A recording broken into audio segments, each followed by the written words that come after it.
Hello everyone. Today is the 23rd of September. Now it's 11 o'clock in the morning Moscow time, and this is my first news update for a day. Later on today, from 10 to 11, I will launch a second news update during the live stream. I will launch a live stream with the second news update to be more precise, and I hope you will manage to join the live stream at evening Moscow time. Some members that missed my previous updates may be a little confused why there is no live streams in the morning time, as it was a case in past number of months.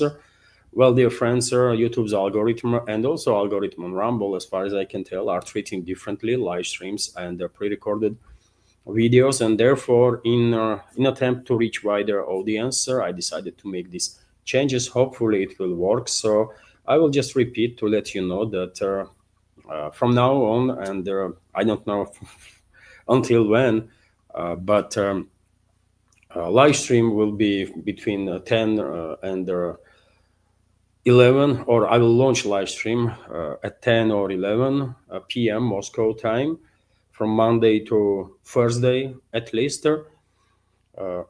Next day, early morning, 7, 8, 9, I will publish a couple of short clips from that live stream from previous evening, and between 12 p.m. and 3 p.m. I will publish a pre-recorded first news update for that particular day. Hopefully I did explain well enough these changes. And dear friends, there is a lot of news that Russian media and public is paying attention to that I want to share in this update. Hopefully you will find it interesting and informative. And if so, dear friends, please like the video and leave some commentary. As you know, more likes and comments do influence algorithm and allows my videos to reach wider audience. And in addition, I will just say, if you like my work and want to support, you can do it through several means. You can donate through PayPal platform or Boosty platforms. You can subscribe to my Patreon page, and please do so. This project desperately needs our Patreon community to at least double. And it's a long process, by the way. So yes, if you can, please become a Patreon for this project. Links are on this video in description box and in the pinned comment. And I have quite a lot of extra content, exclusive content on Patreon, and also on the page that I have on Boosty. That's been said, dear friends, let's start with the news update now.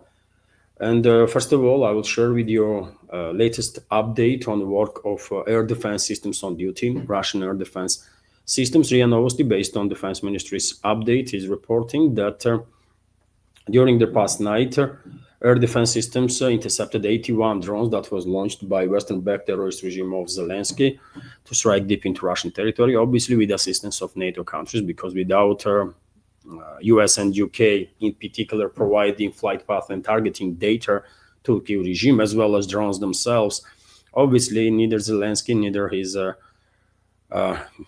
militants will be capable to launch these drones. I can give you some more specifics. These drones of enemy were intercepted over the Belgorod, Bryansk, Kaluga, Kursk, Rostov, Ryazan, and the Tula regions, also over the Moscow region, Republic of Crimea, and Black Sea. And when it comes to attacks on Moscow, dear friends, yesterday during the second news update, that was during the live stream yesterday evening, I shared with our community information that Turkey regime and its NATO backers were targeting Russian capitals. And at the time, there was a report from Mayor of Moscow, Sergei Sobyanin, that 9 drones were already intercepted in the Moscow region. None of them reached Moscow. And these drone attacks continue during the night time too. And this morning, Kommersant newspaper and many other sources reported that since the yesterday late evening, about 30 enemy drones were intercepted over the Moscow region. Some drones eventually did manage to reach New Moscow, so-called New Moscow, new parts of the capital that used to be Moscow region in the past, but then a couple of years ago become a part of capital. That's why it called their new Moscow. In one of the directions, as a result of failing debris, several cars were damaged and windows were shattered in civilian apartments. And as a result of this terrorist attack, the friends are large scale, maybe one of the largest attempts to strike Moscow since the escalation. Civilian planes that were in air at the time were forced to fly extremely low altitudes. Yesterday during the live stream, I did share video footage that was made in the Moscow region, for example, when planes were literally passing over the buildings, high-rise apartment buildings. You can see on your screen right now exactly that moment. Emirates A380, among other planes, were forced to fly this low that you can see on your screen. Of course, this is extremely dangerous, and Kyiv regime and NATO, with these attacks on Moscow, definitely put in danger lives of hundreds and potentially thousands and thousands of people. Can you imagine what kind of damage and casualties we will face if this plane, for example, crashed into this high-rise apartment? It's a scary even to imagine level of casualties and the damage. I can show you short clips of that. I did show these short clips yesterday during the live stream, but nevertheless, let me, in case you missed it, let me show you this. Just look at this. Look how low these planes were flying. And there is another video, for example. Sorry, this is not the one. This one is another video. Just look how low planes were forced to fly. Literally in between, it looks like in between high-rise apartments. Extremely dangerous stuff, but I guess control towers authorized these planes to fly this low, and were directing the planes, every move of these planes, to avoid collision either with the constructions or apartment buildings or with the incoming enemy drones. Extremely dangerous stuff, and yet again, that's what the face of the Western ruling class is. These kind of attacks cannot be done, as I already said, without authorization and direct involvement of NATO member states. First of all, without intelligence from US and UK, including satellite intelligence, satellite navigation, flight path, and targeting data for these drones. So it's a NATO terrorist attack on Russia, and it's NATO that is endangering thousands of Russian civilians. There can be no doubts about that. Let me also give you some more news. The France TASS news agency is reporting that as a result of terrorist attacks on Russian Federation by Western-backed terrorist regime of Zelensky, past week alone, 121 civilians were injured, and more than 20 civilians were killed. This report is coming from Ambassador at large of the Russian Foreign Ministry, Radion Miroshnik. I can give you specifics, dear friends, on that. Over the past week, 145 civilians have suffered from the shelling by Ukrainian Nazis. 121 people were wounded, including 3 minors, and 24 people were killed, Miroshnik stated. He also clarified that injured children were 12-year-old girl from Rubizhna in the LPR, 1-year-old child, and 13-year-old girl from Vasilyevka in Zaporozhye region. And dear friends, I remind you that 3 civilians, unfortunately, these tragedies are happening on regular basis. And I reported yesterday and day before that Kyiv regime targeted a resort area in Crimea, as a result of which targeted with the drones, as a result of which at least 16 civilians were wounded and the 3 civilians were killed. And the Russian Defense Ministry made it clear that there was no military infrastructure in that resort area whatsoever. It's a resort, and people were there to have some rest, right? And the Kiev regime targeted that area, and then some representatives of Kiev regime stated that governor of Kherson region, Saldo, allegedly was at that resort area, and that's why they targeted the place, but they were lying, obviously. At the moment, Saldo was in Moscow and having a meeting, and it was well reported in the media that Saldo was in Moscow. So Kiev regime and its NATO backers are full in on terror actions, terrorist attacks to terrorize the public here in Russia. That's what is happening. And unfortunately, of course, none of the Western so-called media outlets will report to you, to public, this information, for example, and many other actual news about what is happening and what kind of crimes Kiev regime is committing with support of the West. TASS news agency is also reporting that Russian armed forces liberated the Kalinovskaya settlement in the Dnipropetrovsk region. Yesterday, during the first update, I predicted basically that most likely Russian troops will liberate Kalinovskaya in short time, and well, yet another my prediction become 100% correct in just a couple of hours after I published yesterday's first update. Defense Ministry actually confirmed progress of the Russian armed forces in this direction. Let me show you on the map, dear friends, area that we are talking about. So this is the Dnipropetrovsk region.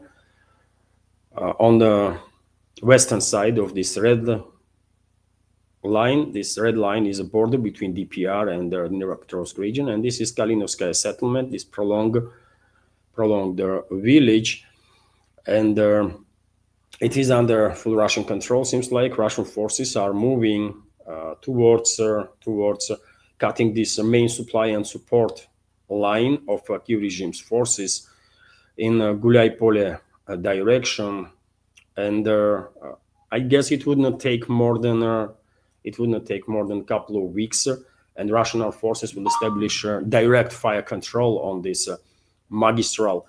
Also, dear friends, more reports are coming in about direct fire control by Russian forces on our main supply and support line of Kiev regime's forces in Seversk, between Seversk and Liman, between Seversk and Liman settlements. After forcing Kiev regime's troops out of Serebranka forestry, Russian militaries are advancing further. And despite the heavy terrain, Russian DRGs and in some cases regular forward units of the regular forces already are in vicinity of this main supply and support line, and the Kiev regime's garrison in Seversk will feel that already. I guess feeling that they are no longer able to receive supply of any sort or reinforcement. Of course, significant development there. I think Russian armed forces will liberate Seversk before end of this year, maybe before end of this fall. Very much possible. Let me continue with some more news, dear friends. TASS news agency is also reporting, based on statement of Andrei Marochko, military expert from LPR, that Russian armed forces established control over the Shandrigolovo settlement in a DPR. So report about yet another successful offensive of the Russian armed forces. RIA Novosti is reporting that Russian armed forces conducted a strike on command center of Kiev regime's forces in the Chernigov region. Let me give you some details on that. A strike targeted the command center of 144th Separate Mechanized Brigade of the Ukrainian Armed Forces in the Chernigov region, eliminating some officers and military equipment, Russian security forces told RIA Novosti. So I guess 144th Brigade of Kiev regime has been quite effectively decapitated. Also, TASS news agency is reporting, and of course you already know, dear friends, that high-level week of 80th anniversary of UN General Assembly will start today in New York. Many leaders from all over the world are already there in New York, and reports are that today U.S. President Donald Trump will have a busy day. He will have a meeting with a number of leaders from different countries, and he will waste time talking to globalist Assad Zelensky too. So U.S. President Donald Trump will meet with the Ukrainian counterpart Vladimir Zelensky on September 23rd. White House Press Secretary Caroline Leavitt reported. Let's see what kind of statements Trump will make after this meeting. Me personally, truly don't care about statements of Zelensky. If I want to hear what globalists have to say, or globalist control regimes in the Western world, I will listen to puppets of the globalists that are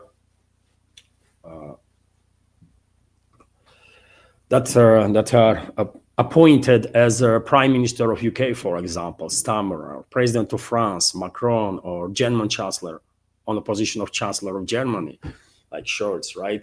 There is no need to waste time listening statements of Zelensky, really, because he's a just talking head, isn't it, of the globalists. But nevertheless, let's see what U.S. president will have to say after this meeting.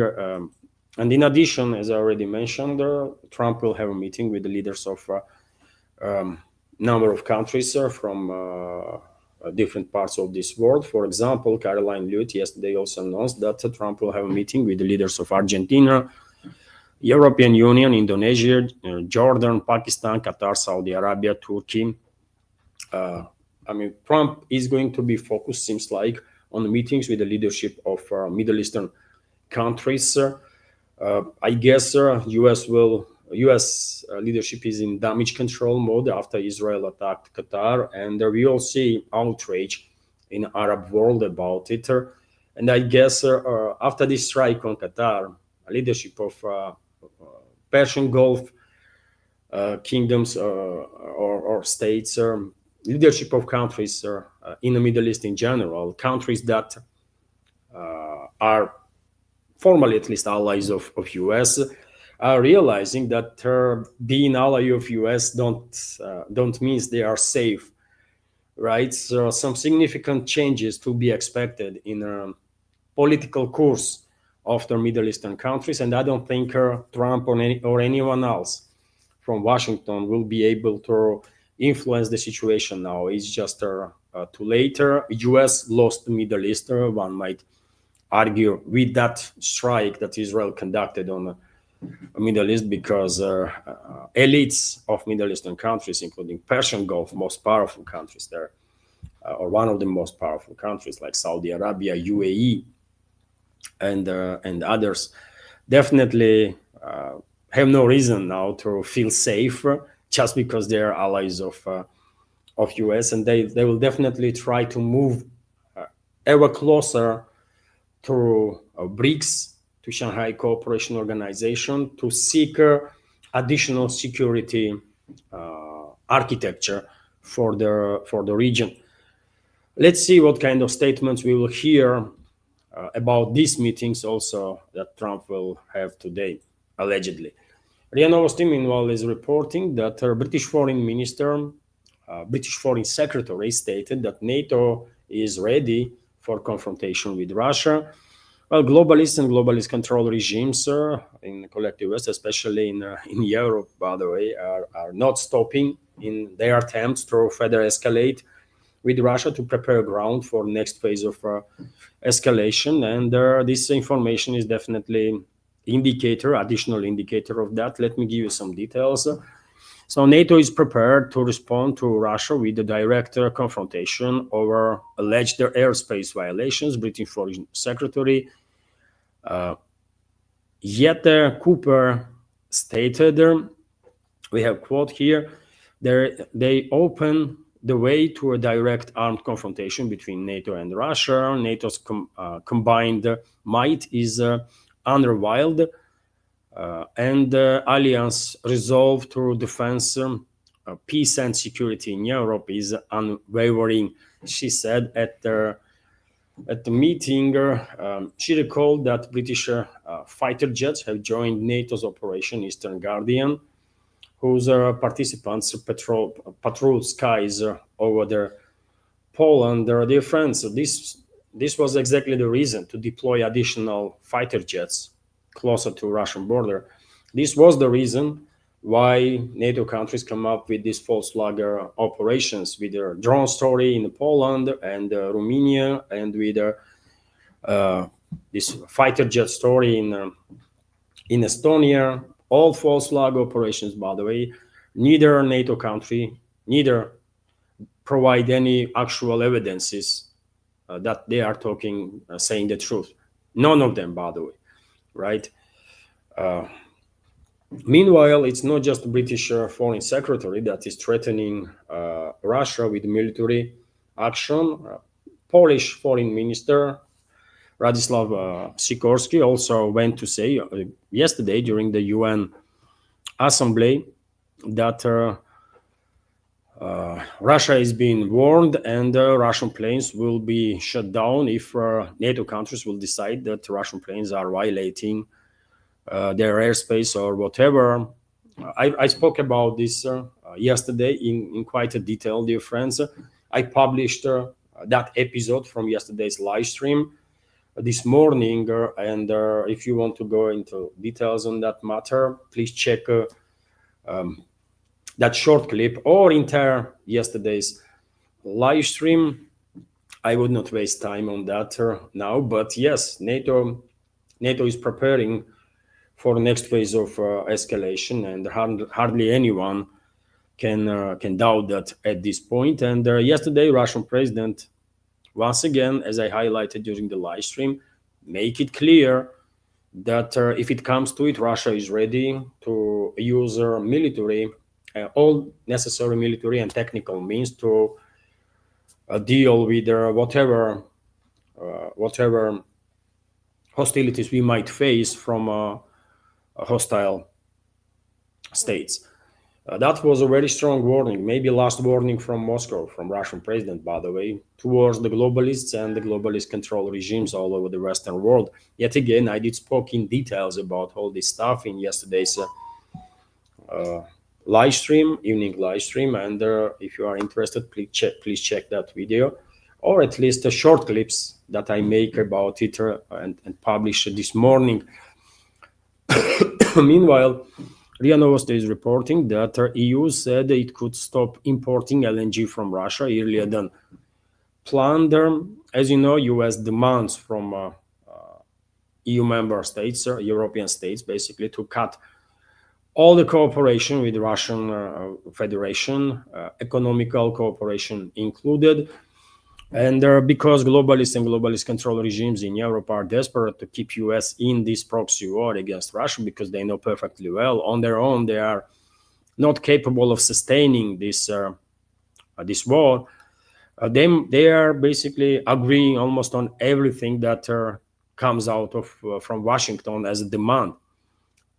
And therefore, it is well possible that Brussels will try its best to force European states to completely cut any type of cooperation with Russia in energy sector or any other sector.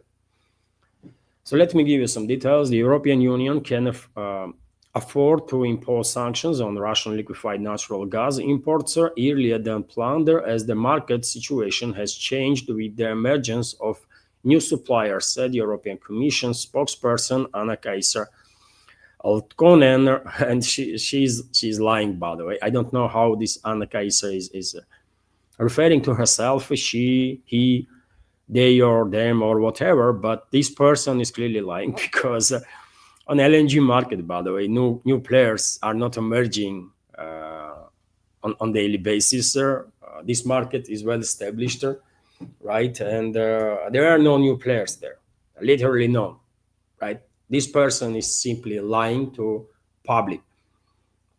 But yet again, due to ideological agenda and geopolitical agenda that globalists have, it is well possible that Brussels will manage to force leadership of France, leadership of other European states to stop cooperating with Russia in economical field, including energy sector. Also, dear friends, let me give you this report that surprisingly, maybe for some, but President of France, Macron, warned against seizing frozen Russian assets. And this is happening on a backdrop of calls from US and from Brussels to confiscate frozen Russian assets.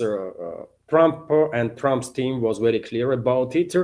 They are openly calling for confiscation of Russian assets. And Ursula von der Leyen, head of European Commission, also stated just a couple of days ago, and I report about it, that Brussels considering to come up with some legislation that will allow them to confiscate her about 170 billion euros of the frozen Russian assets that are in jurisdiction of the Brussels, right? And while this is happening, President of France said, "No, we are not doing this." I don't know what is going on there. Maybe puppet masters of Macron, Rothschild clan, is not happy with the idea because European financial and the banking system is a creation of the Rothschilds, isn't it? In many ways. And if anyone, then Rothschild should know that once they began confiscating sovereign assets of the other countries in European jurisdiction, then that financial and the banking system that they were building, Rothschilds were building for centuries at this point, is finished. It's just finished, right? They will never ever be able to regain any trust of this world, and maybe that's why their puppet Macron is saying that France is against this. Let me give you some details on that. French President Emmanuel Macron has pushed back against the idea of seizing frozen Russian assets, warning that doing so could backfire on the West and undermine global stability. We have quote here: "We are all very much attached to being compliant with the international rules. You cannot seize these assets from the central bank, even in such a situation," the French leader said, describing it as a matter of credibility. Also, another quote: "When some countries start to disrespect international laws, this is the beginning of a total chaos. So we will respect international law. We are predictable, and we will not do all impossible things with these frozen assets," he added, recalling that Kiev's Western backers are already using proceeds from the frozen assets to prop up Kiev regime. Yet again, by the way, I think it's Rothschilds are talking through Macron, because yet again, European financial and the banking system is their creation. And that's how it is, right? Let's see if Rothschild clan is powerful enough to have influence on main decision makers in among globalists, and main force among globalists, of course, European aristocracy, first of all, British aristocracy. So let's see which side will have a final say there. Me personally have no doubts that eventually collective US country is going to steal these frozen Russian assets, not just profits of assets. Profits already being stolen, right? But they're going to steal frozen assets too, and probably already did. We don't really know if Russian frozen assets are not being touched yet, right? Well, also when it comes to France, dear friends, let me give you this interesting report from Vzгляд newspaper, which is based on a report from Bloomberg, that France has overtaken Italy as Europe's largest debitor. So economical situation in France is getting worse and worse year-on-year basis. Political crisis and rising debt have made France their Eurozone's top debtor, a worrying pointer, while Italy has improved its credit position for the first time in years, Bloomberg reports. According to Bloomberg, France has displaced Italy as the Eurozone's top debt worry. In just 1 week, their country received two sovereign credit rating downgrades. That is France, by the way, and the gap between France and Italy narrowing to 3 months. According to Fitch ratings, that is, Italy, by contrast, received its first rating upgrade in several years. France remains in a political crisis. 5 prime ministers have changed in the past 2 years. Parliament is divided and the budget targets are systematically missed. The long-term causes of the crisis have been building for decades.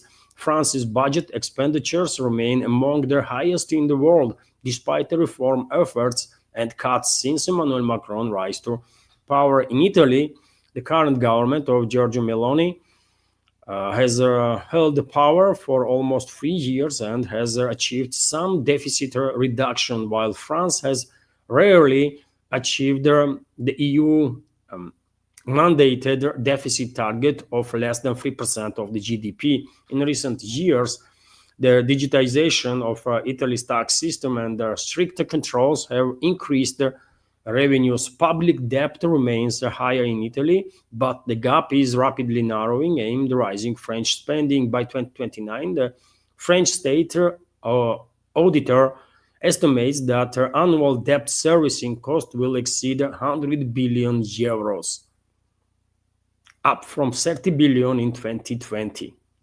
So in just last 5 years, almost, France tripled the volume of money that they are spending just to service the cost of debt. And in 2029, they will spend 100 billion euros on year terms just to service this crazy debt that they have. Of course, France is nowhere near to US. US is going to spend trillion every year, by the way, $1 trillion every freaking year to service its debt. But nevertheless, I don't think this will help France in any way, shape, or form. French's economy is in trouble, man. And the leading economies, all the leading economies of Europe, for that matter. Well, this video is already 32, 33 minutes. So, dear friends, let me go through some other news as fast as I can in order to keep this video relatively short. So, well, Israel considers a full-scale occupation of the West Bank as a retaliatory measure for recognition of the Palestinian state by a number of countries from a collective West. And allegedly, according to media reports, Netanyahu, during his visit in New York to attend the UN General Assembly, will have a meeting with Trump, and one of the main tasks for Netanyahu is to gain full support of US in the process of occupation of not just Gaza Strip, but West Bank. Also, there are different reports on the matter. According to some reports, US is completely on the board with Netanyahu, which would not surprise us at all. And at the same time, there are some other reports that Trump's administration, due to different reasons, afraid that if they will go along with all the plans that Israel has, they might suffer significant losses on the domestic side of affairs, because more and more people among America First force, more and more people among Republicans, conservatives, traditionalists, are appalled by their actions of their Israel, and Trump and his administration knows that, right? Meanwhile, also interesting report that Hamas sent a personal letter to Trump urging deal, according to Fox News. And allegedly, Hamas is asking Trump to guarantee 60-day pause in the fighting in exchange for releasing half of the hostages held in a Gaza Strip, and let's see if this initiative, if true, will be taken by Trump's administration seriously, and if White House will try at least to influence Netanyahu to accept this offer. I have some doubts about it because Netanyahu is not about de-escalation. Netanyahu is all about further escalation in pursuit of this idea of greater Israel. So therefore, let's see how will situation develop. But unfortunately, it seems like true de-escalation in the Middle East is nowhere, even nowhere to be seen, not on the horizon. Meanwhile, I reported, dear friends, a couple of days ago that Israel was also asking US to use its influence over the Egypt to force Cairo to remove its armed forces from the Sinai Peninsula, where a significant number of allegedly significant number of Egyptian troops, including armored brigades, armored units, were located, and we have a video, dear friends. I cannot confirm that this video was necessarily made in Sinai Peninsula. I just cannot know, but if video is being filmed in past few days, then well, maybe Netanyahu's regime has some reasons to fear of deployment of these military forces of the Egypt. Look at the video, by the way. I mean, dozens and dozens and dozens of tanks in this video. Also, light vehicles armed with machine guns and stuff. You can see on your screen right now. So yet again, if this video from past several days, then one can see a reason why Netanyahu would ask Trump to use its influence over the Cairo to force Egyptians to remove their forces from Sinai Peninsula. I don't know if it will work. Let's see, we will find out. But in any case, I don't think Cairo is in a position to do anything to deter Israel alone. Together with some other countries in the region and elsewhere, maybe, but alone, Egypt will do nothing. I think. Let me continue, dear friends, with some more news. As I already mentioned, dear friends, Caroline Lewitt, press spokesman of the U.S. President Trump, stated that today U.S. President will have a meeting with a number of officials from different parts of this world, including with the leadership of Turkey, Saudi Arabia, Qatar, Pakistan, Jordan, Indonesia, and of course, our main topic of discussion will be actions of their Israel. It is interesting to see what kind of outcome we will have. World will have after this meeting, if any. RT is also reporting that France also recognized their Palestinian state. I believe Belgium also recognized their Palestinian state. This is news that coming today.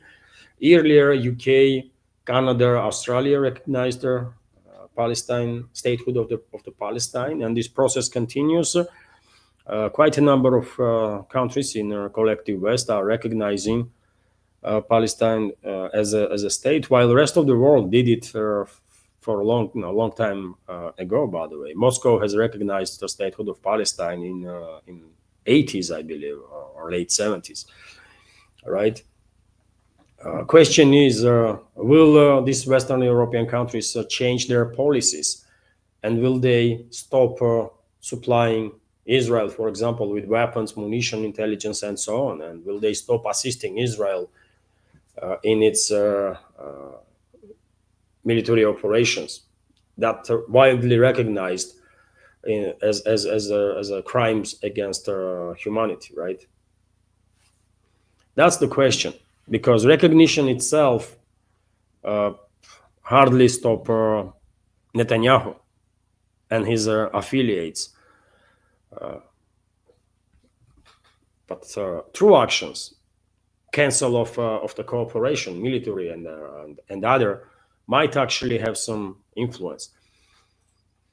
Also, dear friends, interesting report that I see on RT's Telegram channel that some 70 Iranian MPs signed a letter urging government reconsider defense doctrine and stance on the nuclear weapons. This was originally reported by Al Mayadeen media outlet.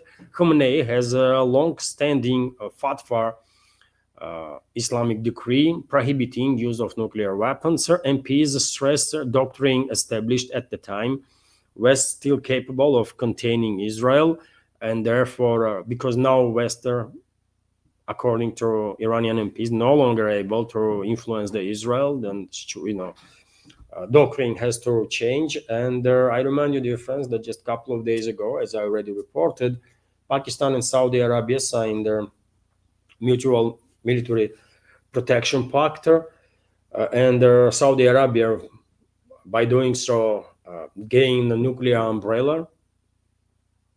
And I think that agreement is a green light from Islamabad and Riyadh to Tehran, to Iranian leadership, that to go ahead with the nuclear program and to build the nuclear weapons. That's what it is. My personal take, dear friends. I think Saudi Arabia, with this agreement with Pakistan, and while gaining this nuclear umbrella of Pakistan, is greenlighting Iran, sending a message that Riyadh will not go crazy if Iran will also gains its nuclear umbrella, nuclear deterrent, as Saudis have now. Right? My interpretation of their situation, I share your take, dear friends, what you think, but this is my take. And clearly, some people in Iranian parliament, among Iranian political elites, are pushing now towards transformation of Iran into a nuclear-armed country. They don't have to make it official. All they have to do is build their nuclear weapons and act in the very same way that Israel acts. When everyone, whole world knows that Israel has nuclear weapons, although Israel itself never acknowledged this information, right? Never acknowledged that they have a nukes. Iran can play also this game, and they will. Probably they will. Let me continue, dear friends. Also interesting news that I share on my Telegram and Twitter X pages, that Russia and Iran will sign agreement soon to build 8 new nuclear power plant units in Iran. The signing will automatically initiate design, engineering, and other measures. Vice President of Iran, Eslami, stated in Moscow, Russia will build 4 of 8 reactors in Bushehr, already existing construction site, where Russia is building a nuclear power plant for Iran. So important news, I think, in terms of cooperation between Russia and Iran, including in the nuclear field, by the way, civilian nuclear field. And also interesting news, dear friends, that Iran supplied its first advanced gas turbine to Russia. In the West, due to propaganda, by the way, there is an impression of Iran among many people that country is stuck somewhere in medieval times and don't has no technologies and no nothing. But in reality, Iran has highly advanced economy in many directions, right? After all, Iran is well capable of building highly advanced rockets, right? Missiles, and that demands know-how on a level that very few countries have in this world, right? And this report here is definitely confirms significant advances in Iranian economy, in Iranian industry. And so, yes, Iran supplied its first advanced gas turbine to Russia. Iranian firm Mapna marks first international sale of a high-tech, showing independence under the Western sanctions. And this company provides alternative to their aging German Siemens units and offers higher efficiency. And Russia is buying this equipment, by the way, so it must be really, really good, isn't it? So I think this is really interesting stuff. Very few countries in this world are capable of building such a turbines, by the way. Very few countries. And dear friends, let me end this news update on that. Already 45 minutes. I still have number of news left, and I will share those news in today's second news update during the live stream. That most likely will start at 10 p.m. Moscow time. I will let you know about exact time on a community page on YouTube, and also I will post about it on my Telegram and Twitter X page. But for this update, I guess this is it. Hopefully, you will find it informative and interesting. And if so, please, dear friends, like the video, click that like button, leave some commentary, maybe even several commentaries on any topic that you want, or any topic that you might find interesting. Share your take about this program, what you make of it. Did I do a good job or not? I read comments, dear friends, so I would love to listen to your opinion, to see your opinion on that. And well, if you like my work, if you want to support dear friends, to if you want to help me to maintain this project, please consider to support. You can do it through several means. You can donate through PayPal platform or Boosty platform, and you can also subscribe to my Patreon page or page that I have on a Boosty. All the links are on this video in description box and in the pinned comment. So I guess yes, this is it for now. I was hoping that like this update, first news update for today, would be like 35 minutes, little longer, but hopefully you will find it informative and useful.